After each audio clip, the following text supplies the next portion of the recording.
মানে মোবাইলটা হাতে থাকলে দিল বসে না, মনোযোগ আসে না। এটা আমার অভিজ্ঞতা। অর্থাৎ এটা যতক্ষণ হাতে থাকে রেকর্ডের জন্যই হোক, ভালো, আমার বয়ানই রেকর্ড করব, কিন্তু এতে ক্ষতি হয়। অর্থাৎ তার দিলের মধ্যে শুধু এটাই থাকে যে মোবাইলে উঠতেছে কিনা। এটা তখন আর তার নিজের জন্য অন্তরে আল্লাহর কথা বসে না, দিল জমে না। আরেকটা বড় ক্ষতি হয় কি, বড় ক্ষতি হলো ঠিক বরাবর পিছনে ডানে বামে যারা, তাদেরও নজর ওইটার দিকে পড়ে। তাহলে ওই বেচারারও কি বসে না, দিল বসে, অনেক ক্ষতি হয়। এই জন্য এইটুকু সময়, 1 ঘন্টা হোক, অল্প সময় হোক, যদি নিজেকে মোবাইল থেকে আলাদা করে আল্লাহর কথা দিল দিয়ে শোনা যায়, এই ছেলেদের মধ্য থেকেই, এই মানুষগুলোর মধ্য থেকেই ধীরে ধীরে আল্লাহ তাআলা অসংখ্য মানুষকে পরিবর্তন করে দিবেন। আল্লাহ তাআলা আপনাদের সবাইকে উত্তম ভাবে কবুল করে নেন। সবাই মনোযোগী হইলে ইনশাআল্লাহ বরকত হবে। আল্লাহ আমাদেরকে তৌফিক দান করেন। স্যান্ডেলের ফিতাটা ছিঁড়ে গেল, আল্লাহকে জানাও, মাওলা আমার একটা ছোট্ট মুসিবত হয়ে গেছে, আমার ফিতাটা স্যান্ডেলের ছিঁড়ে গেছে। এরে ভাইয়া, এইখানে এটা বুঝবেন না, বাংলাদেশের মাটি তো স্বাভাবিক, এই সময় স্যান্ডেলের ফিতা ছিঁড়ে গেলে তেমন অসুবিধা নেই, কিন্তু আরাফাতের ময়দানে স্যান্ডেলের ফিতাটা ছিঁড়ে গেলে তাইলে টের পাওয়া যাবে স্যান্ডেল কারে কয় আর ফিতা কারে। বুঝেন না? হ্যাঁ, মসজিদে হারাম থেকে হোটেলে যাইবার সময় যদি স্যান্ডেল হারায়া যায়, তখন বোঝা যায় স্যান্ডেল কত দাম, স্যান্ডেল কত দাম। মনে হবে যেন পায়ের তালুটা পুড়ে গেছে, এত গরম, এত গরম। এই জন্য আল্লাহ তাআলা বান্দার ছোট থেকে ছোট বিষয়েও রাসূলুল্লাহ সাল্লাল্লাহু আলাইহি সাল্লাম সবক দিবেন আল্লাহর কাছে চাইতে। তো ঠিক আছে, আমি মূল কথাটা এটাই বলতে চাইছিলাম যে মনোযোগ চাই, আন্তরিকতা দরকার।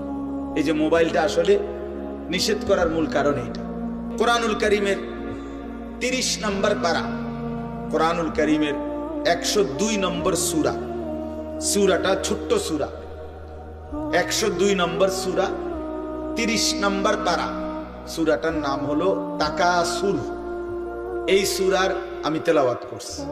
সূরাটার মধ্যে মোট 8টা আয়াত, শুধু 8 আয়াত, ছোট সূরা।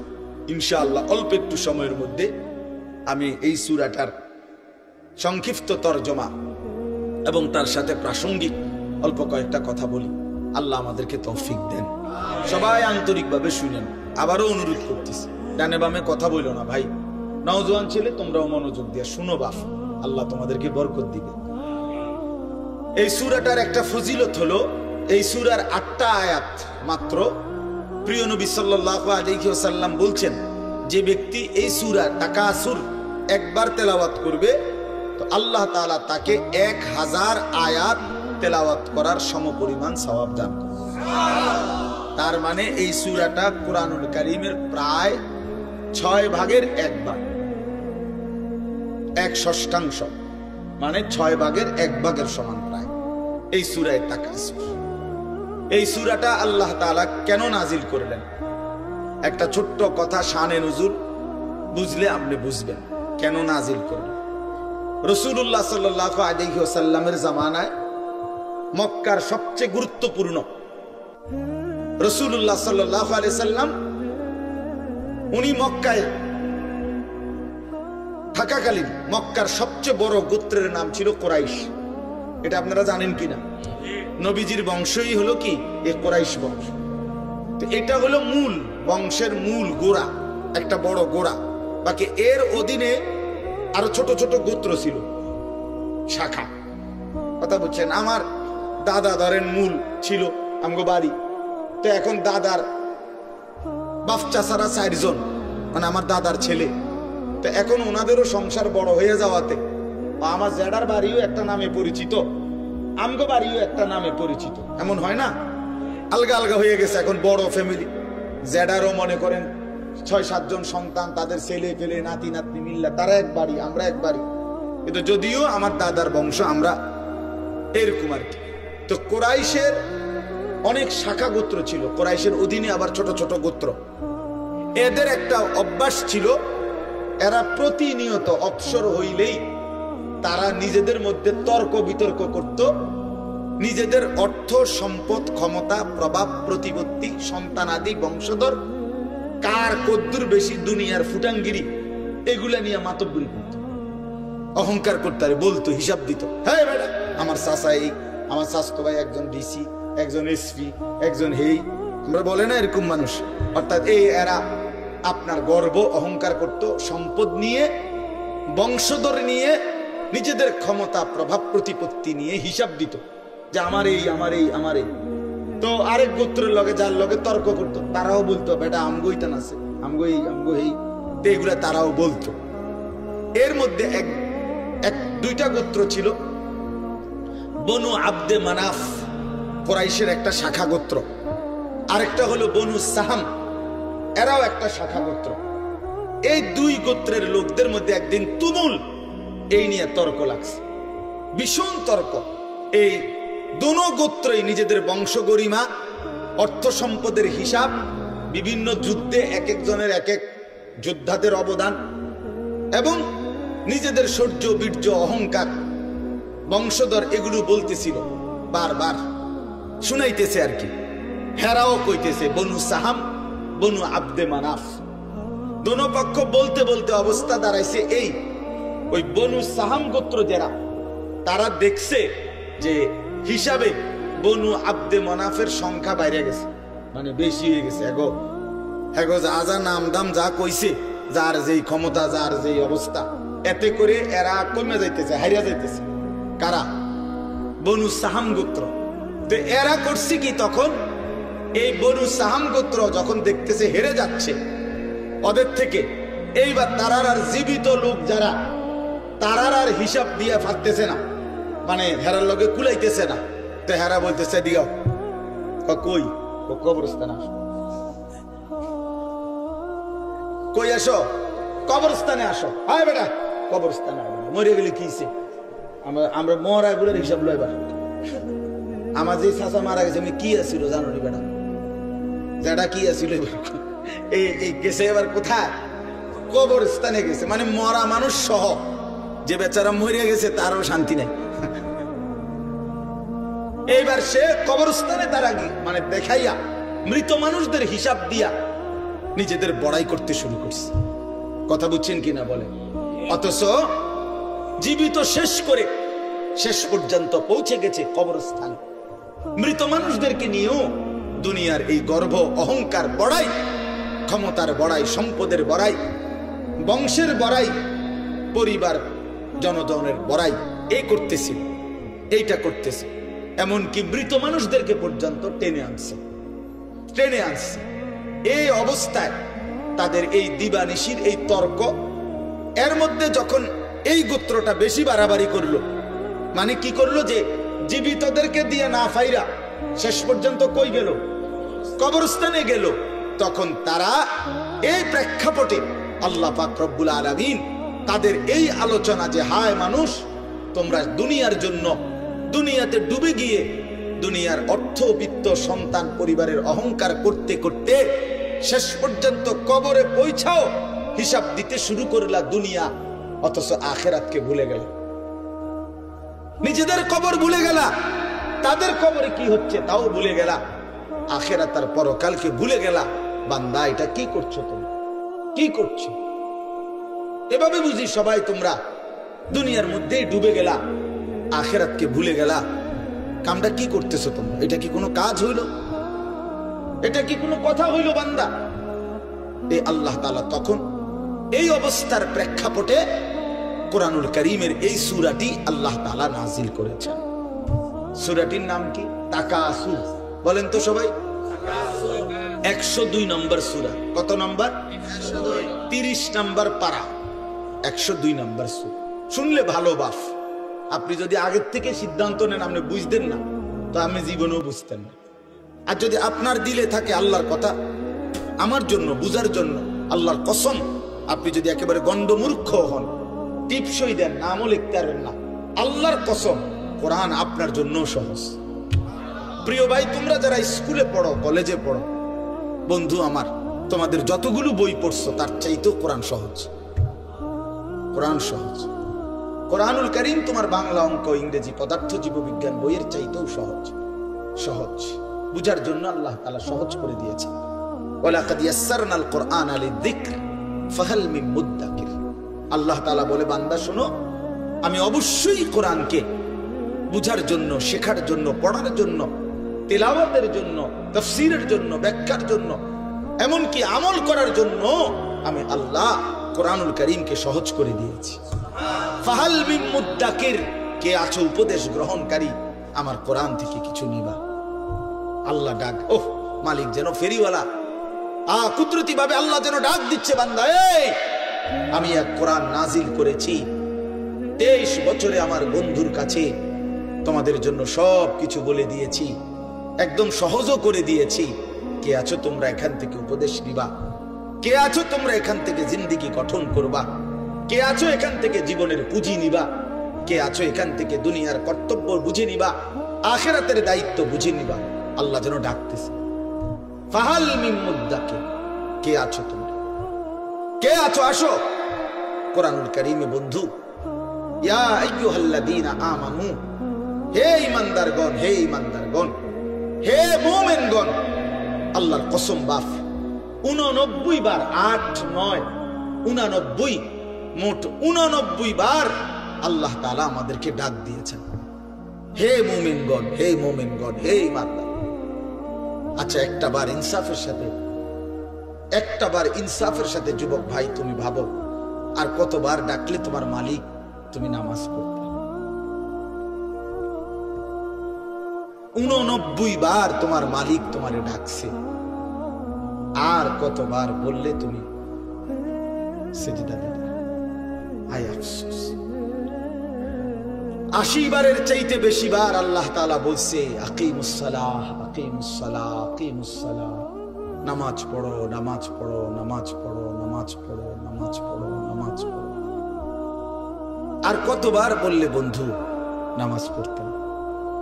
আপনারা যারা নামাজ পড়েন, নামাজ বয়সী অনেক লোক, যে মা নামাজ পড়ে না, যে বোন নামাজ পড়ে না, যে যুবক ছেলে, কিশোর ছেলে, তুমি মুসলমানের ঘরে জন্ম নিয়ে নামাজ পড়ো না, তোমার আল্লাহ তোমার কাছে জানতে চাচ্ছে। কোরআন শরীফের একটা স্পষ্ট আয়াত আছে, একটা আশ্চর্য কথা শোনো ভাইয়া। কোরআন শরীফে 29 নম্বর পারায় একটা সূরা আছে, সূরা মুরসালাত। এই সূরাটার নাম কোরআনুল কারীমের, আমি বলতেছি পরে দেখলে কারো মন চাইলে, 77 নম্বর সূরা, কোরআনুল কারীমের 77 নম্বর সূরা। এই সূরাটার নাম হলো মুরসালাত। এই একটি সূরার মধ্যে 50টা আয়াত। ওই সূরাটা, এই 50টা আয়াতের মধ্যে আল্লাহ তাআলা 10 বার, মানে 10টি আয়াত 10 বার একটা কথা বলছে, বারবার একই কথা 10 বার বলছে এক সূরা। কয়বার? কি? ওয়াইলুন ইয়াউমাইদিল লিল মুকাদ্দিবিন, ওয়াইলুন ইয়াউমাইদিল লিল মুকাদ্দিবিন, হে আমার মিথ্যাবাদী নাফরমান বান্দা, শোনো, সেদিন হাসরের ময়দানে তোমাদের জন্য জাহান্নাম। এই কথাটা 10 বার বলছে এক সূরাতে। কেউরে ছেড়ে দেওয়া যাবে না, সাফ কথা মিয়া। মুসলমানের এই সন্তান আমাদের সন্তান, এরা আমাদের ছেলে। 16 বছর, 14 বছর, 18 বছরের বাপ, মুসলমানের বাচ্চা লাগাম ছাড়া এক জিন্দেগি যাপন করতেছে। মা, বাবা, অভিভাবক, এলাকার মানুষ, কারো কোনো তত্ত্বাবধান বলতে কিচ্ছু নাই। একটা মোবাইল, আর ছেলেটা নিজে জন্তু জানোয়ারের মতো জিন্দেগি কাটাইতেছে। নিজের মতো খায়, নিজের মতো চুল রাখে, নিজের মতো জামা পরে, সারা রাত উলঙ্গ ছবি দেখে, অনলাইনে লাখ লাখ টাকা জুয়া খেলে, মেয়ের পিছনে ঘুরে উলঙ্গ দৃশ্য দেখে। এটা জানোয়ারের জিন্দেগি ছাড়া অন্য কোনো জীবন হতে পারে না বেটা। এটা মানুষের বাচ্চার জীবন নয়, মুসলমানের সন্তানের জীবন নয় বেটা। মুসলমান এত পাগল না, মুসলমান এত ছাগল না। আজকে আমি জুমার নামাজে যাইতেছি, আমার এলাকার বাজার, গরু বাজার, আমি নিজ চোখে দেখছি, আল্লাহর কসম, আমার নিজ চোখে দেখছি ছাগল বাজারের মধ্যে যে ছাগলটি উঠছে, ওমা 3-4টা মানুষ রূপী ছাগল, একটা ছাগলটির ভিডিও করতেছে। কি ছাগল? তোরে কি কামড়াইছে? তোরে কোন শয়তানে কামড়াইছে? তোরে তুই ছাগল উড়াস কীর্তি বলেন? একের কসম আল্লাহ, আমি নিজ চোখে দেখছি। আপনি বলেন না, ইনসাফের কথা বলো ভাই, তোমরা বলো ভাই, এটা কি? এই গরু বাজারের ছাগল, এগুলো তুই ছাগল, তুমি এক ছাগল না? তুমি এগুলো কেন উঠাচ্ছ? এতটুকু এহসাস, এতটুকু বিবেক তো থাকবে। আমি কি করছি, আমি কি করছি সারাটা দিন? সারাটা দিন এটা কি জীবন মিয়া? সারাটা দিন মোবাইল, সারাটা দিন নারী, ছবি, নাচ, গান, উলঙ্গ দৃশ্য, সারাটা রাত জিনা ব্যভিচারের দৃশ্য। হায় রে মুসলমানের বাচ্চা, হায় রে বাপ, কে তোরে আল্লাহ চিনাইবে? কে তোরে মালিক চিনাইবে?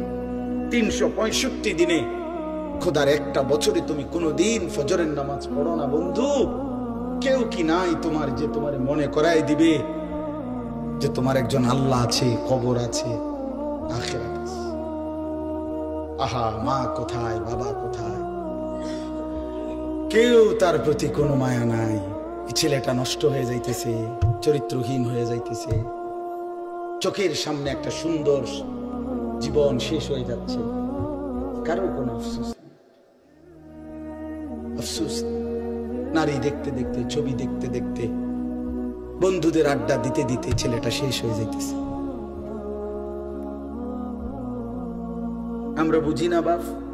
তোমাগো চেহারা দেখলেই তো বোঝা যায়, চুল দেখলেই তো বোঝা যায়, তোমাদের সুরত দেখলেই তো বোঝা যায় কয়জন নামাজ পড়ো আর কয়জন পড়ো না। বোঝা যায় না বাপ?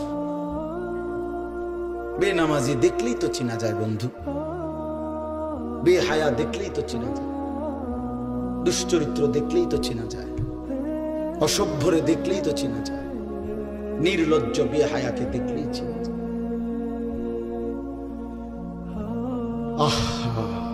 বহুতই আফসোস, আপনারা জানেন না এটা। বয়স্ক বাবাদেরকে বলছি, আজ মুসলমানের মা বাপ সবাই ব্যস্ততা হলো খাট পালং, সোফা, ফার্নিচার, ইট বালু, সিমেন্ট, টাইলস, এই নিয়ে ব্যস্ত। ঘর সাজাচ্ছে, ঘর সাজাচ্ছে, ফার্নিচার বানাইতেছে, আসবাব কিনতেছে, মজার মজার বাজার করতেছে, 10 আইটেমের রান্না হচ্ছে, খাচ্ছে, ফুর্তি করতেছে। বাকি টাইম কেউ, বয়স্ক চাচারা চা দোকানে টেলিভিশন, মা বোনরা ঘরের মধ্যে টেলিভিশন, আর মুসলমানের সন্তান প্রত্যেকে একটা একটা মোবাইল নিয়ে অবসর কাটাইতেছে। খালাস, এরই নাম মুসলমান? এটাই মুসলমানের মহল্লা? এটাই আমাদের জিন্দিগি?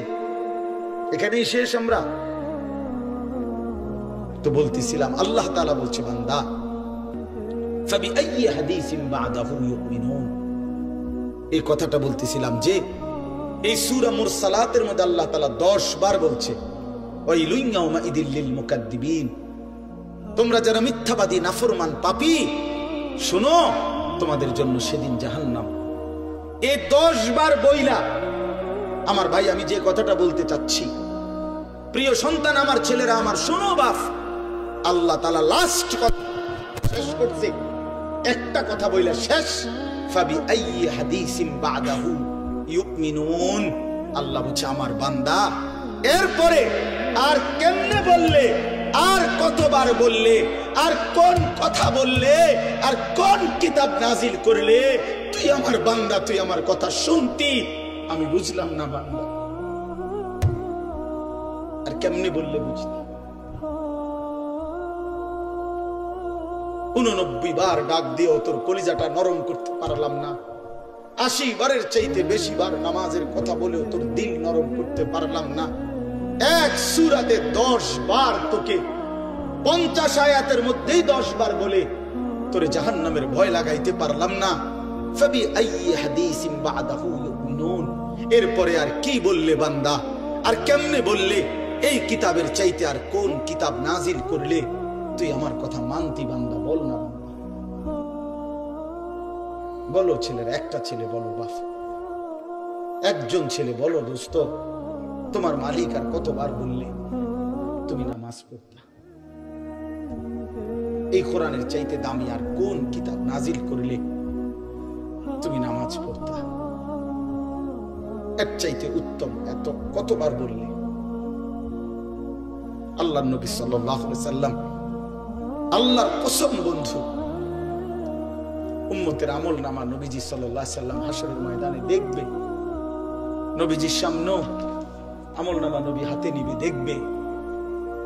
যখন আমল নামা হাতে নিয়ে দেখবে নবী পৃষ্ঠার পর পৃষ্ঠা ফজরের নামাজ নাই, 5 ওয়াক্ত নামাজ নাই, হালাল রিজিক বলতে কিছু নাই, 30 বছর সুদের টাকা, ঘুষের টাকা, কিস্তির টাকা, 30 বছর ধরে নাচ গান, নাটক, সিনেমা, ঘরে টেলিভিশন, বাজারে টেলিভিশন, স্ত্রী বেপর্দা, ছেলেটা নামাজ পড়ে না, মেয়েটা পর্দা করে না, নিজে বিড়ি সিগারেটের মধ্যে আসক্ত, কারো নামাজ নাই, বন্দিগি নাই, কোরআনের তিলাওয়াত নাই। এই আমল নামা দেখে আল্লাহর কসম নবী জিজ্ঞাসা করবে, উম্মত এত বড় বেইজ্জতি তুই আমার কেমন করলি? উম্মত আমার সামনে এটা তুই কি দিলি? তুমি কি জানো উম্মত, আমি 23টা বছর টানা তোর জন্য কেঁদেছিলাম।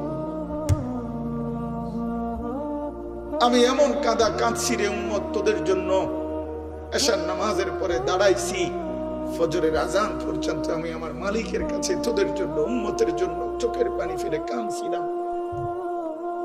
আমার এত চোখের পানি তোর দিল গলাইতে পারলো না। আমি তায়েফের পাথরের আঘাতে আমার পিঠটা চালনির মতো ছিদ্র ছিদ্র হয়ে গেছে রক্তে।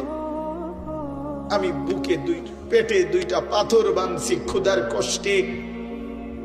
আমি উহুদের দান শহীদ করা রক্তে উহুদের ময়দানে পড়েছিলাম বেহুশ হয়ে।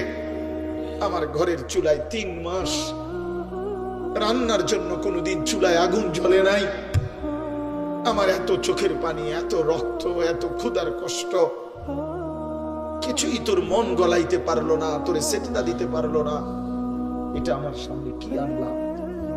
আমি এই আমল নামা নিয়ে আল্লাহর সামনে কেমনে দাঁড়াবো? আমি কেমনে বলবো আমার মালিকের কাছে আমি কি সুপারিশ করব? আমি কেমনে বলবো রব্বুল আলামিন এটা আমার শ্রেষ্ঠ নবীর শ্রেষ্ঠ উম্মতের আমল নামা? বল ভাই আমার, তুমিই বলো, তুমিই বলো।